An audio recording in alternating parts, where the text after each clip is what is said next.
Alright, so in this video, I just wanted to talk about my farming setup, because you get to the point in the game, especially on this stage 10, the first boss just gets really hard to clear on wave 10, and you're going to encounter them wave 10, 20, 30, and 40.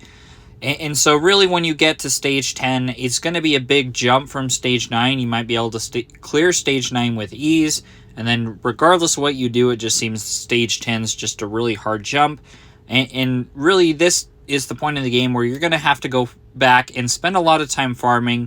And so it's important to make sure you just have a good farming setup, just because it's going to allow you to get gold a lot more efficiently, and which you're going to be able to use that excess gold to just make sure you max out your talents, upgrade stuff in the slime village, your tower of elements, which is going to give your slimes a lot just better stats in general. And then you're going to want to go and use a lot of this level up material you're going to get in order to just push your slimes up to level 175, level 200 if possible, just depending on what kind of slime stones you get.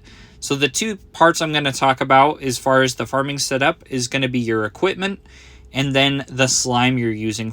So for the equipment, you can use your weapon and your helmet. You can kind of just use whatever you were using.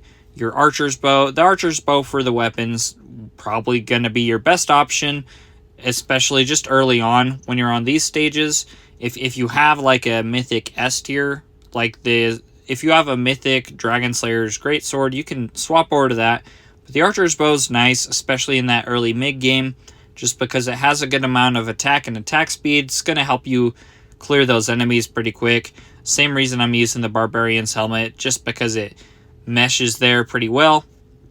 Then for the armor and accessory, for the armor, I'm using the Sellsword's armor, not because it does anything super crazy, but just because it's going to be one of the two pieces within the Sellsword set that's going to help me generate that 5% gold bonus. You can, if you want to, you can swap out the Sellsword's armor and instead run the Sellsword's helmet, which the Sellsword's helmet isn't bad because it does have, if you have it all the way to Mythic, you still get that 30% attack speed bonus, and then you can swap it out and maybe run a Barbarian's armor or Archer's cloak, whatever you want for your armor piece. But the key is you're just going to need at least 2 pieces of equipment within the Sellsword set to get that 5% gold bonus.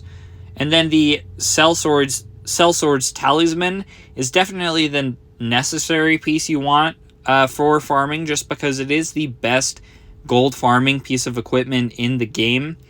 That's because its blue, legendary, and mythic quality skills all give bonus gold. So like the bonus gold every wave, every 100 kills, and after every boss is killed. Ideally, if you can have this to mythic, that'll be great. If not, it's still a solid piece of equipment for farming. And then of course, because we have those, we have both an armor piece and an accessory, we get that 2 set bonus from the Sellsword set, which is bonus gold in battle. The second part of farming, and real quick before I get to that, as far as the general stage you're going to be farming, you're really going to want to be farming stage 9 if you can, or stage 8 is fine.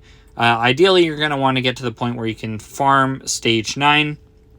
Which stage you farm kind of just depends on which slime you're using. So right now I'm farming stage 9. I'm using Yolanda, and that's where it comes down to as far as which slime you should be using. Early game, really you're going to want to probably use Yolanda, just because the higher the stage you can clear, the better rewards you're going to get, the more gold. And so I'm using Yolanda to clear that stage 8 and 9. If you can, the best farming slime in the game is technically Willer, just because, and I'll dig into a little more just as far as why he's so good in a separate video, but you just breezing through it, you can see he has a lot of different those gold bonus talents as you level him up. The problem is, in order to get all those, you do have to break through the level cap multiple times, and those earth slime stones can be kind of hard to come by, especially because you're going to just be funneling those all into Vainly, at least till you can get Vainly to 175. Once you hit 175 with Vainly, you can start filtering those slime stones towards Willer, but those earth slime stones are kind of hard to come by just because Vainly, Willer, Yamilet are all decent slimes, but you're going to need Earth Slime Stones for all three of those. Ulyssa uses them as well, but there's really no reason to be upgrading Ulyssa. But that's just why, in general, if you can use Willer to farm those stages. The only difficulty is you have to get him to 175 to really get the benefit of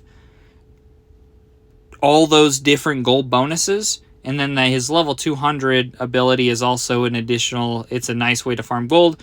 The other downside of using Willer is he really only is useful up through stage 9, and that's if you have him to a high level, you have stuff invested into the Tower of Elements for the Earth skill tree. But if you can't use Willer, you can't get him strong enough, in the meantime, I just go with Yolanda or whatever your best slime is and just try and farm with that. But thanks for watching. Let me know if you have any questions.